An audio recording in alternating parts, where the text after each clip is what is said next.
Welcome back to our channel, where we share updates and untold stories about Catherine, Princess of Wales, and her royal family. Today, we bring you some significant news. Royal in shock. Ex-nurse revealed a shocking secret about Princess Diana, Camilla, and Charles. Society's constant pursuit of perfection can make it difficult for people to breathe. Many individuals have experienced difficulties with eating. For years, Princess Diana's sad story remained unchanging.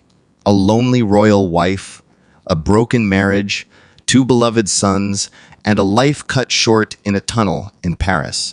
However, a surprising new perspective has emerged that could alter our understanding of everything we previously believed. A former royal nurse who used to work in the Princess of Wales's most private quarters has revealed a stunning finding that the palace has been hiding cautiously, one that has big consequences. For her safety, a nurse, whose name remains secret, claims that Princess Diana secretly gave birth to a 3rd child. The palace never registered or acknowledged this child, preferring to keep it a secret.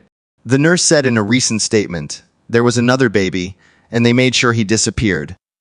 The woman, who is now in her 80s and has a terminal disease, believes she can no longer remain silent. For years, she was afraid of what might happen legally, emotionally, and even physically. As she gets closer to death, she realizes that her conscience won't allow her to keep the secret any longer. Medical records and handwritten notes supported her story, which she had previously shared with 2 independent journalists. Even though the palace's order supposedly destroyed a lot of documentation, a lot of it still exists and brings up questions that have been buried for a long time.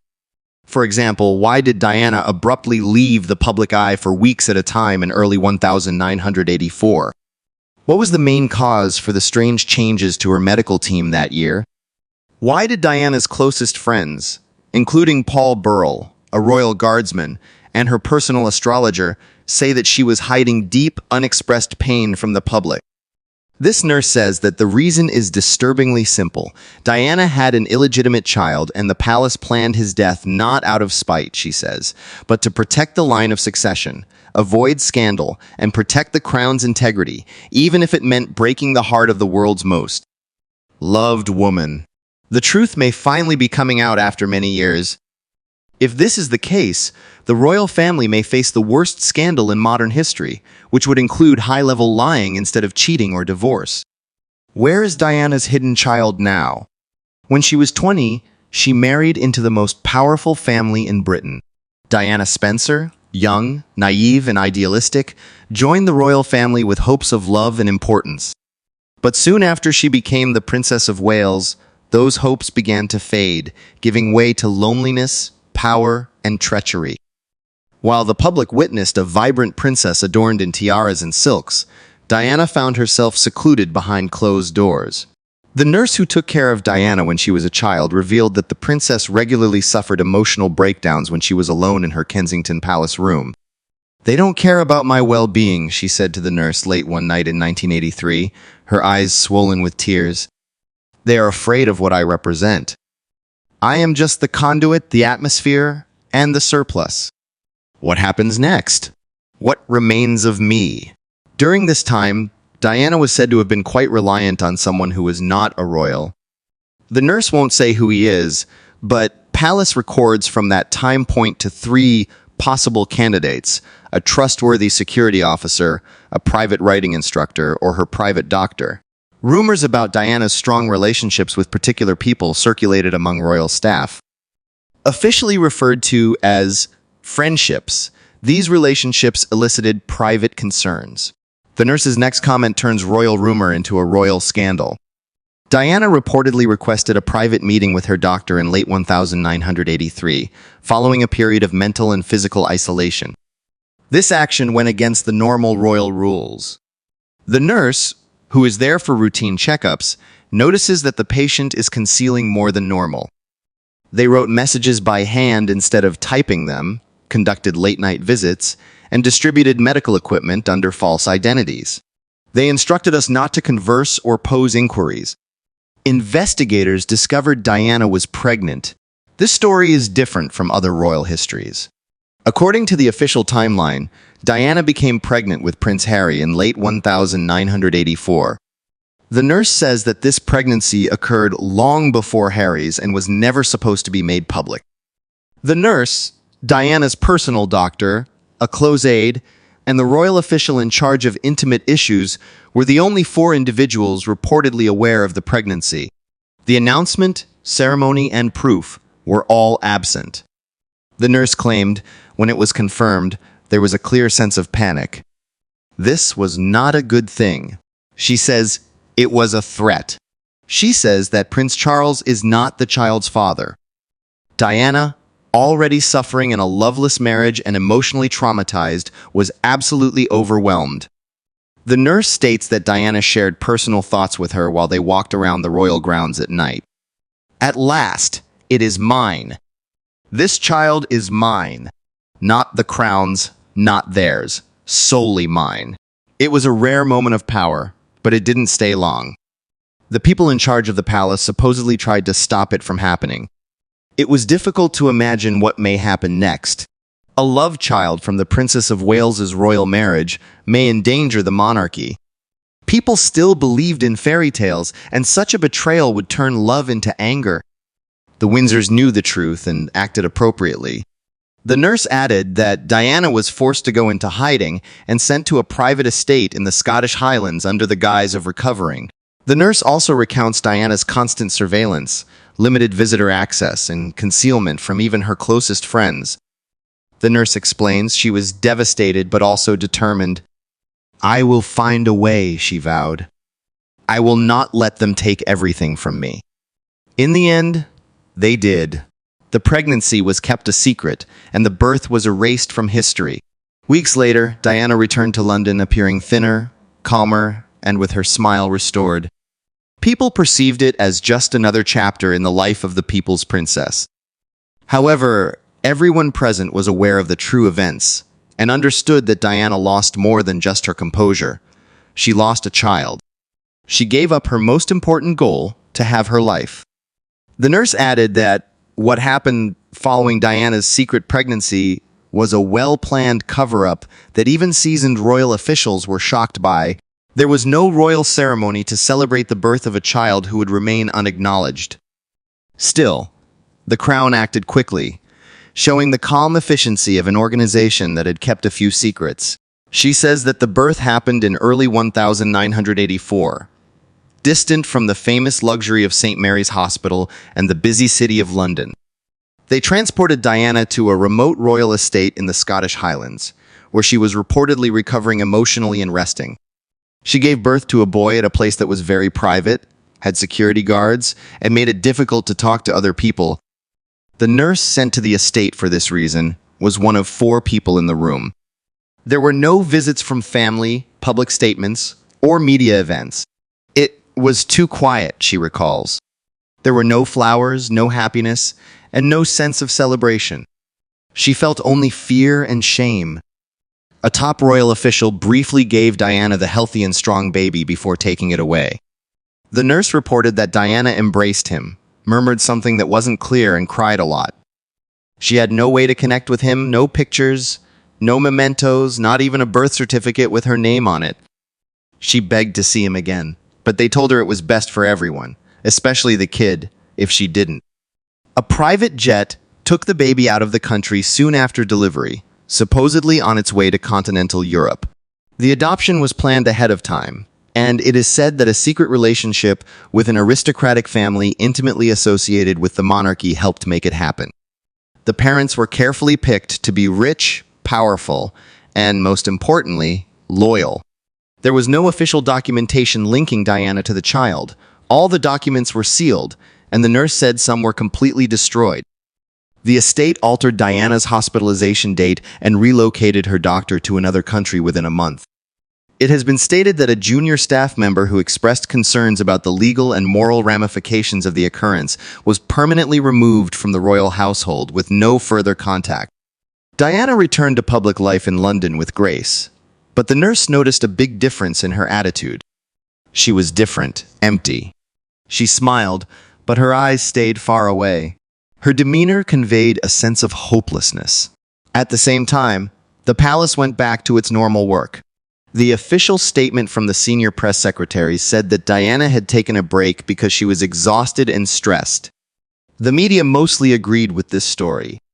Still, several sharp-eyed reporters saw differences.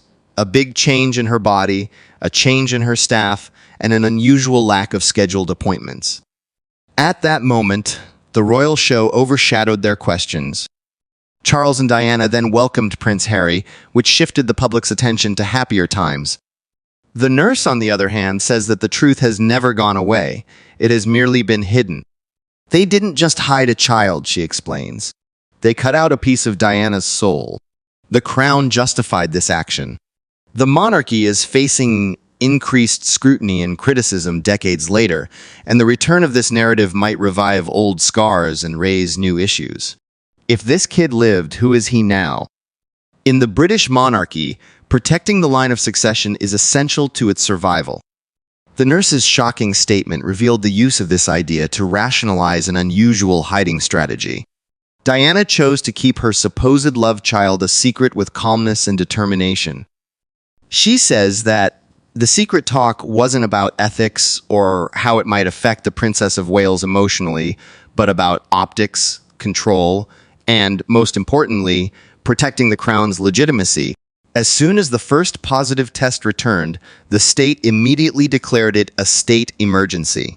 This is not a family problem or a personal tragedy, but a threat, the nurse says. The most important people in the royal court were quickly involved.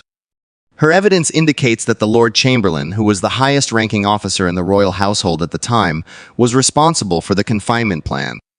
He called a secret meeting with doctors, security chiefs, and a royal lawyer, and made it clear that there was no place for illegitimate children in this family, not even Diana's. The nurse recalls the words with a disturbing amount of detail. From that point on, a secretive and underhanded plan began to take shape. Diana felt alone. They were keeping an eye on her private talks. They kept an eye on her phone calls. They brought her meals to her personally, saying it was to protect her privacy. The real reason was to stop leaks. The nurse says that all of the authorities involved were either bound by secrecy or fired. Two junior workers, who asked too many questions, were suddenly given new jobs, one at a far-off embassy in Africa and the other at an early retirement. A seasoned cleaner who supposedly heard part of a conversation about a hidden child was fired soon after and given a large severance payment along with a non-disclosure clause, which meant she could no longer work for the royal family. The worst part of the cover-up was getting rid of the evidence. The nurse reported that someone removed the medical documents from the archive and did not return them. They removed the handwritten notes. The estate records underwent alterations. What is the status of the doctor who helped with the birth? They abruptly sent him back to his home country. They instructed the palace workers to refrain from discussing the incident, even in private. As time went on, the royal family went back into public life while keeping up their well-managed image. A year later, Diana gave birth to Prince Harry, and the media turned its focus back to the joyful family story. Few people paid attention to her brief and strange departure in early 1984. People who understood the truth within the castle lived in a deep, lasting calm. They made themselves believe it was necessary. The nurse explains that it was about protecting William and keeping the monarchy secure. But much of what they did was to protect themselves from scandal, shame, and blame. The nurse asserts that they also informed Charles, though it remains unclear if he was aware of the child's existence from the beginning. According to internal documents, he approved the final part of the plan, which contained rules for foreign adoption. The mythology and the image were the only things that mattered. As time goes on and those who kept secrets start to tell them, the foundation for the lie falls apart. The world is no longer only wondering whether it happened, they're also thinking about what will happen next. A single nurse's voice breaking the silence may mean that the palace can no longer hide the truth. People who were close to Princess Diana detected a growing sadness in her eyes in the years after the purported secret birth. A public smile could not conceal the strength of this sadness. Diana was quietly mourning a loss that the world didn't know about while the public viewed her as a fascinating royal figure traveling the world, hugging HIV-positive children, meeting with landmine survivors, and changing how people thought about royalty. The royal nurse says that the pain of losing her secret child has never gone away. The nurse remembers she bore that sorrow incessantly. You could see it in her stare out the window when she thought no one was watching, and in the way she held other people's children. It seemed like she was looking for something. There were few but revealing clues. There are reports that Diana's handwritten diaries, many of which have not been published, include cryptic references to a child who was taken from her. A former employee later showed a memo that said, "They said it was better this way. More secure? But safer for whom? Not for him or for me." People who knew Diana have long thought that she suffered a trauma that she never spoke about properly. Paul Burrell, her former butler and trusted friend, remarked on TV, "There are promises I made to her that I will never break again." There are situations that inflict emotional pain. The nurse added that Diana tried several times to locate the youngster and wondered whether she was more afraid of the truth than of lying. In the early 1990s, when her marriage to Charles fell apart in public and her place in the royal family became less important, she is said to have quietly begun looking for her son. She encountered difficulties at every step. Security immediately shut it down. The nurse told her that it was done, that he had left, and that she needed to let go of her feelings, but she couldn't do it. Diana's yearning for connection showed through in her work, emotional interviews, and increasingly daring disregard of royal rules.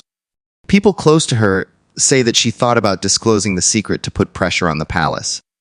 A few weeks before her death in 1997, Diana conducted an unpublished legacy interview with a foreign journalist. According to the nurse, Diana wanted to discuss a youngster that no one else knew about and what was stolen from her that she could never get back.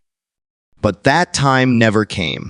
Diana tragically lost her life in a car accident in Paris, ensuring her voice would never resurface. People throughout the world saw her death as a tragedy. For those who knew about her secret pain, it was the end of a fight that no one else knew about. The nurse asserts that, had Diana survived, her maternal instincts would have triumphed over her fear, enabling her to speak the truth. The nurse explains, "She was getting ready. She was close." I firmly believe that Diana yearned to reveal the truth to the world. But now it's up to others, those who saw, knew, and stayed silent while one of history's most famous women had to give up her one genuine dream, unconditional love on her terms. Diana's secret didn't die with her. It only waited for the right time to be exposed. That time may have finally arrived. If Diana's secret kid is still alive, as the nurse says, the most important thing is not his presence. Where is he right now? Furthermore, does he know who he really is?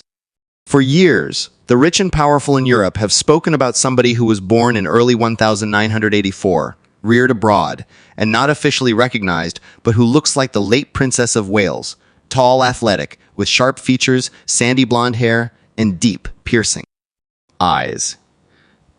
People who have met him in person say that he seems strangely familiar. The nurse, who is now talking a lot, says that a wealthy, private, and devoted European family with deep ties to the monarchy adopted the child.